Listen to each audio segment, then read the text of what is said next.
ahead and begin. If I'll go ahead and begin now. Sure. Okay. All right. Well, welcome back, everyone, and congratulations to all who are on the phone. My name is Camille Sabi. I am a coordinator on the Social Determinants of Health Challenge, and again, want to welcome everyone to this call, the Phase 2 kickoff. I also serve as a senior advisor for women's health and gender research here at AHRQ. Next slide, please.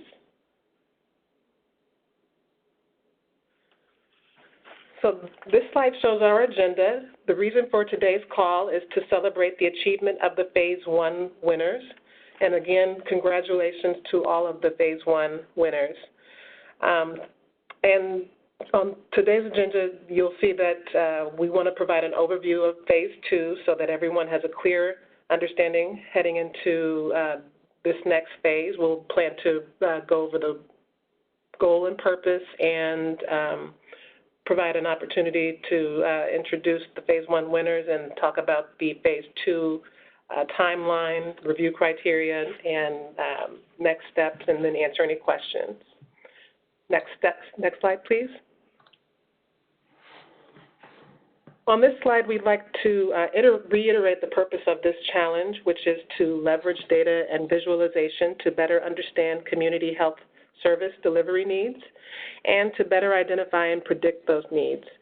And there's also we also want to develop the right data visualizations, which you all are on the path to creating, which will help AHRQ make those predictions, improve decision-making at multiple levels, better plan resource allocation, and ultimately improve health outcomes and create cost savings. Through this challenge, your efforts will ultimately help provide healthcare systems with a deeper understanding of the population-level behavior and societal factors that must be considered when providing coordinated whole-person care. With that, I will now turn the remainder of the presentation to Jamie Elliott. Thanks, Camille. Welcome, everyone, and again, congratulations. This is a big accomplishment, and you all have submitted some outstanding work, and it's all for a great reason. So thank you and congrats. This map here just shows a quick summary of the winners. We had 12 winners across 7 states. The next slide, just want to quickly show the 12 winners listed here alphabetically. Your names have been put up on the AHRQ website, and there will be an email address later on in the presentation if you need anything corrected on the website about how we've captured your name. Feel free to reach out to us. Also, just a quick reminder that we are recording today's webinar, and we'll be sending out the slides as well as the recording later this week. So quickly, as far as our timeline and the structure of this challenge, here you are. Phase 2 officially begins August 15th, which is this Friday.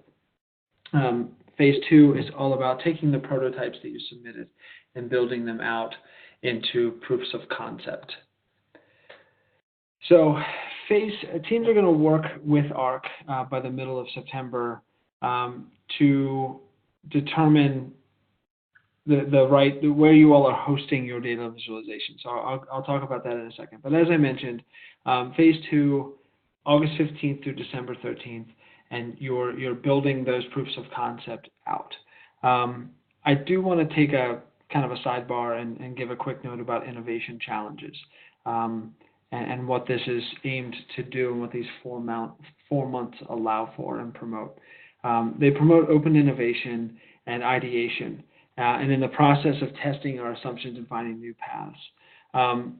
We do not assume that the ideas for visualization and the data that support them are foolproof. In fact, we assume the opposite. Innovation challenges are about discovery, so we're hoping for some real aha moments, and we want to know about them. And ultimately, where did you fail?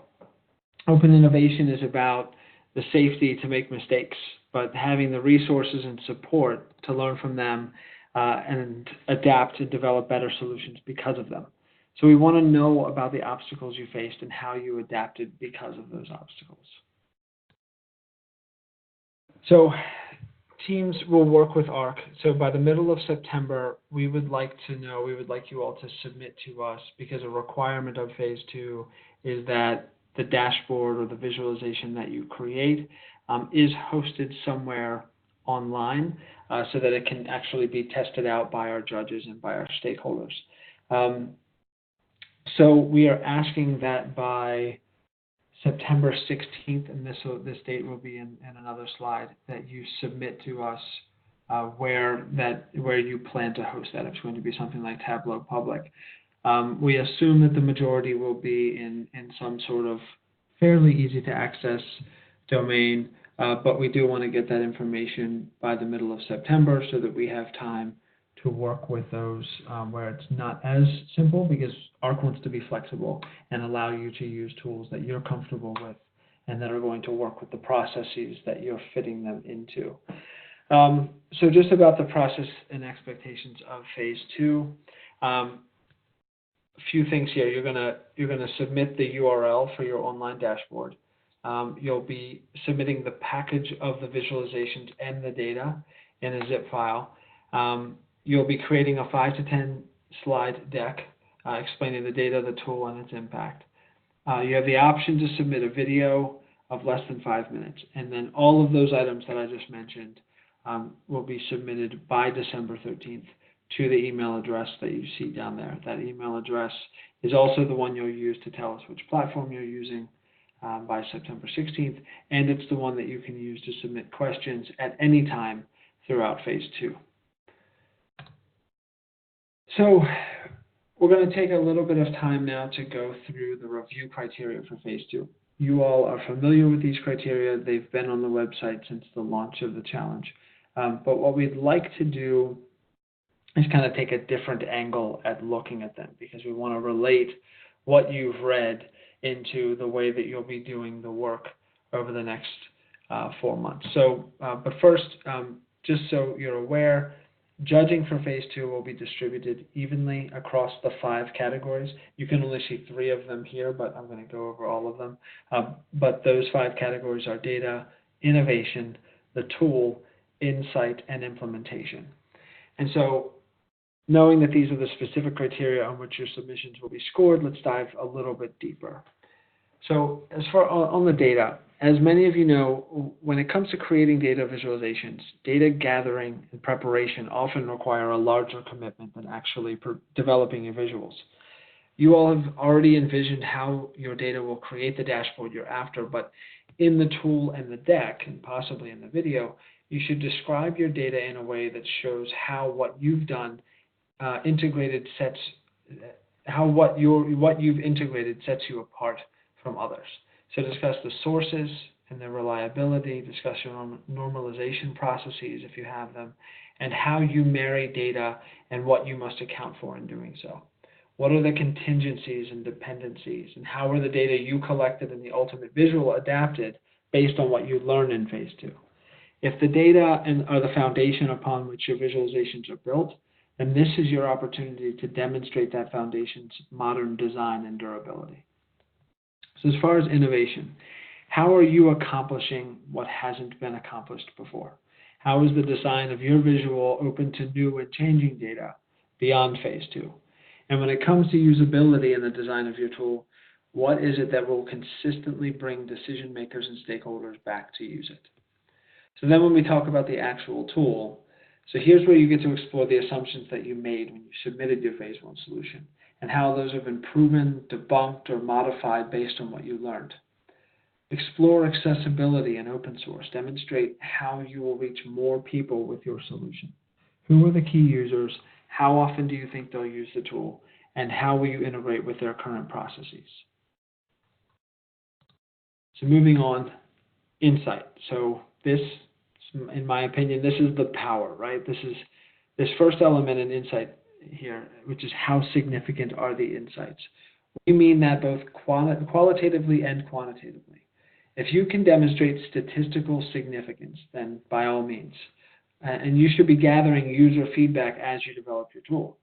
But the modifications you make along the way should be based on getting your tool in front of your most valued users and seeing how they react to it.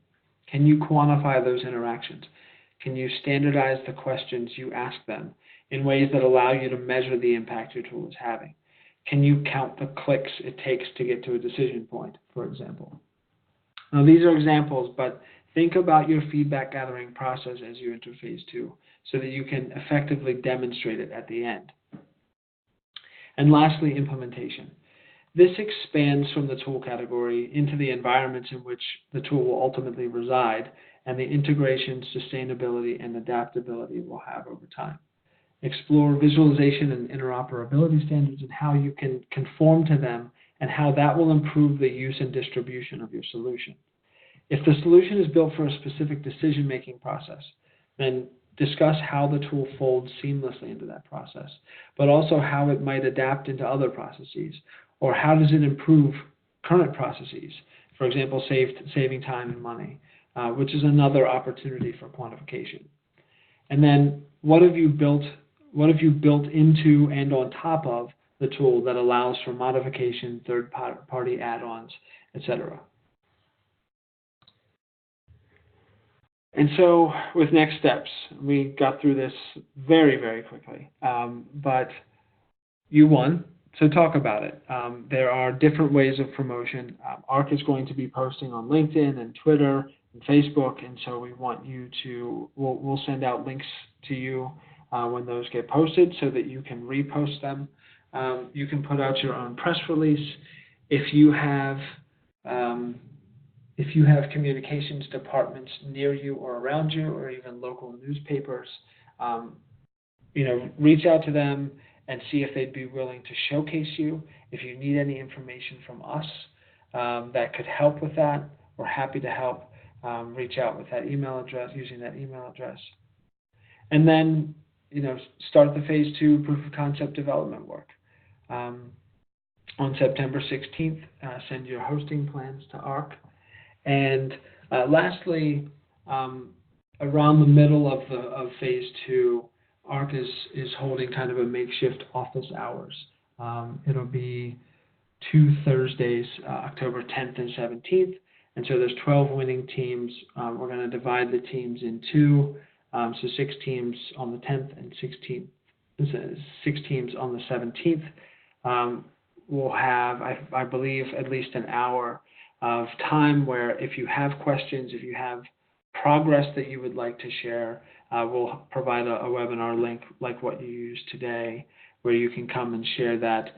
It's unstructured, but we want you to have that opportunity to communicate back with AHRQ and share how things have been going and ask any questions.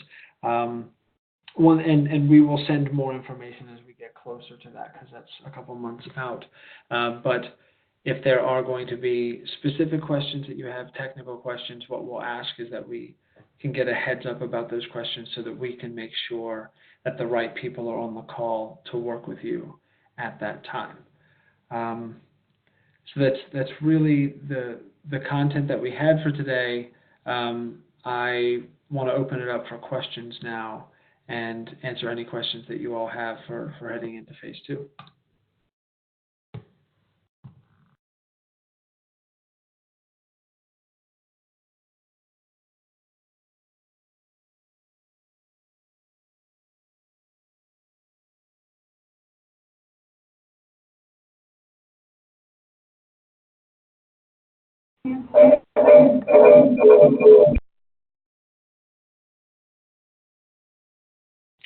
Sounds like someone was trying to come through, but you may need to mute one microphone or one set of speakers if you're connected to audio, both through the computer and through the phone.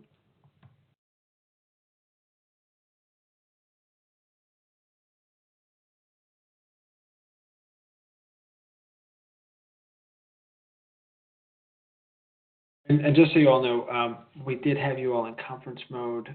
You all were muted, so we are unmuting everyone right now.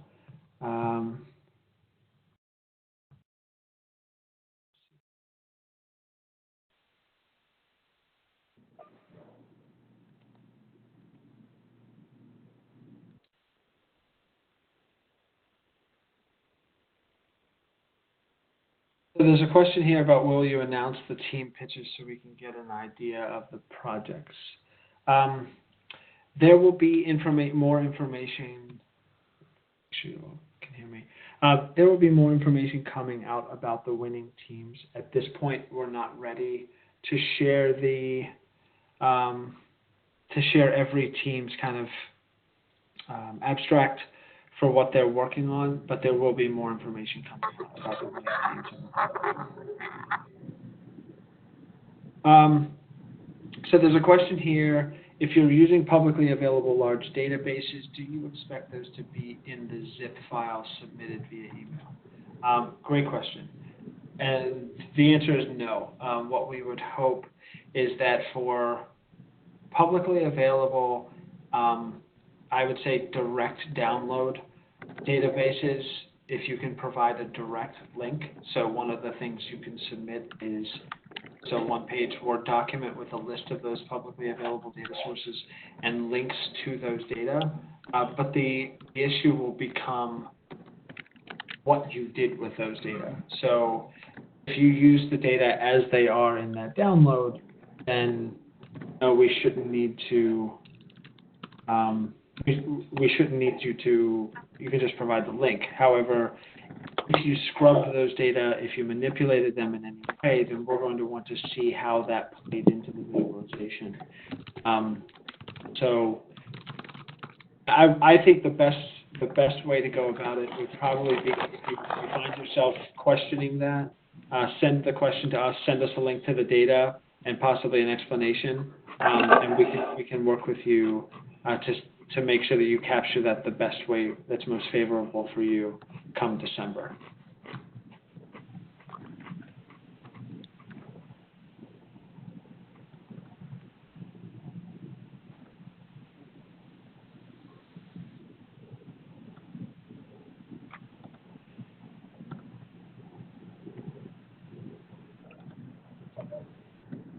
And it does look like everyone has been unmuted.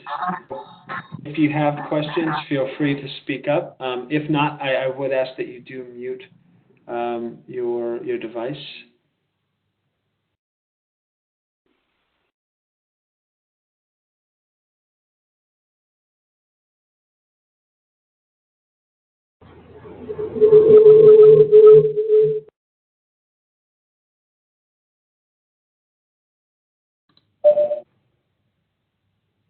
So what I'm going to do, I'm just going to cycle quickly back to the agenda.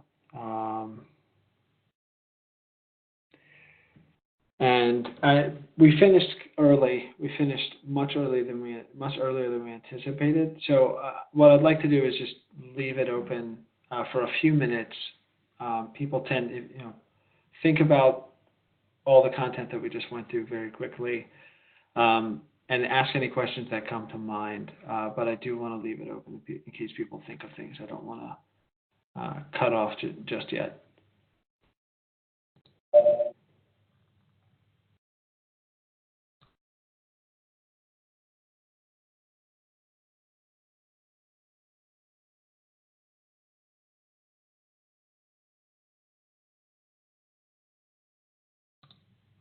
I see a question here. Do you offer help to get access to data, like from different organizations? So one of the requirements of the challenge is that all data must be sourced from an open source. So we provided data sources on the website that at the opening of the challenge, examples of data that could be used in a challenge such as this. If there is a publicly available source that for some reason you're having difficulty getting to, absolutely feel free to reach out to us and we'll see what we can do. But what we're hoping is that the data that you are using is something that everyone should be able to access. So a couple more questions here. What is the intended future life of the project? Will we need to develop a plan for how the tool will be maintained, and will that be a review criteria? Good question. So let me go back to the review criteria here. So you see here under tool, can the tool be made available to the public? Can the tool be developed as an open source product? And is the tool easily and inexpensively updated and maintained? These questions in the review criteria do lend themselves to sustainability. AHRQ is looking for tools that are going to help whatever organization is that you're trying to help, but also tools that could be adapted to possibly help AHRQ, but also it's not just about what you did with a specific set of data that's going to gain so much insight, but also what did you do with data that AHRQ and others could learn from and use data in a new and exciting way to help decision makers. So in that case, yes, we want ultimate sustainability. We want things that propagate beyond the challenge. That is the ultimate goal of the challenge, is to accelerate innovation and to help spur new ideas. And I think there was some in implementation. So how can it be integrated into existing AHRQ environments and processes? So that would be, yes, beyond the challenge. And then how adaptable is it to fit other formats?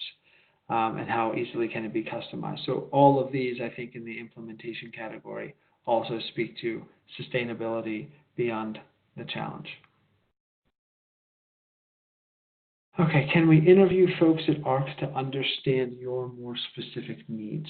Honestly, it's my understanding that especially now and what coincides with the timing of this challenge, AHRQ staff are extremely busy. We hope AHRQ spent a good amount of time in the design of this challenge, in developing the content, developing the submission requirements and the review criteria. And we hope that the needs come across through those. That being said, the purpose of the challenge is to set a framework for what the public's needs are. AHRQ recognizes that there's a need to gain insight on social determinants of health to improve health outcomes. So we hope that you all are looking to health experts and asking what it is that they need. These solutions are not ultimately just for AHRQ to use. These solutions are for the public. These are for state and local representatives, state and local health workers, health workforce that can use these tools. So we would hope that you can reach out to them and get their insight as to how a dashboard, how a visualization would help them. Will the slides and questions be distributed to the group? I was unable to join the webinar. Yes, the slides will be sent out. The webinar is being recorded, which we will send a link to that recording, and we can capture the questions to send out.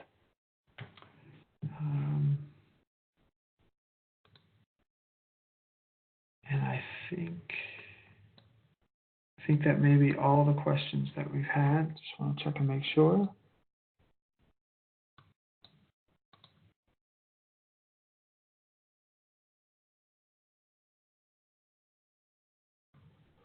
Okay. These are great questions. Let me just pull up that. So on the Q&A slide here, it is again the AHRQ challenge at arq.hhs.gov. This is the email address that anytime throughout the next 4 months, if you have questions about anything, please reach out. We just got one more question. Should our tools try to meet the needs for all potential target audiences, or should we pick off selected audiences via versions of the app? That's a hard question, and it's a very good one, because I think it depends on how well you can meet the needs of those target audiences. I think you'll have to, this is my opinion, having helped administer a few of these challenges, find a balance between meeting as many target audiences as you possibly can and really meeting the needs of those target audiences. If you can meet lots of audiences, but it's not giving them a whole lot of insight, then perhaps it's better to focus on a few that you can attack really well. And ultimately, it's about the end of phase 2 and what you'll be able to demonstrate as far as that insight, that impact of your tool. Books like Good to Great are good examples in this regard. And honestly, I think one of the things that I mentioned is user feedback. We hope that you are not developing these in a box and assuming that everything you're doing is exactly what the audiences need. Get these tools out there as early as you possibly can, even before they're actually built, if you just have paper prototypes, and get feedback. And that will help you understand your audiences better and their needs. I hope that was helpful. So that was it. Again, the email address is there at the bottom. Ask questions throughout the entire phase. We're here to help. We're excited about the progress. We're excited to see what you all come up with because this is important work. And AHRQ is very excited to see where this heads. So again, by September 16th, please submit to this email address down here at the bottom of the screen, AHRQ Challenge at arq.hhs.gov, the domain on which you plan to host your visualization, Tableau Public, Esri, things like that. And we'll respond, we'll confirm that we received it, and we will reach back out if there's anything that we need to work with you on to make sure that everyone can access it. So with that, I think we can wrap up. Camille, did you have anything else?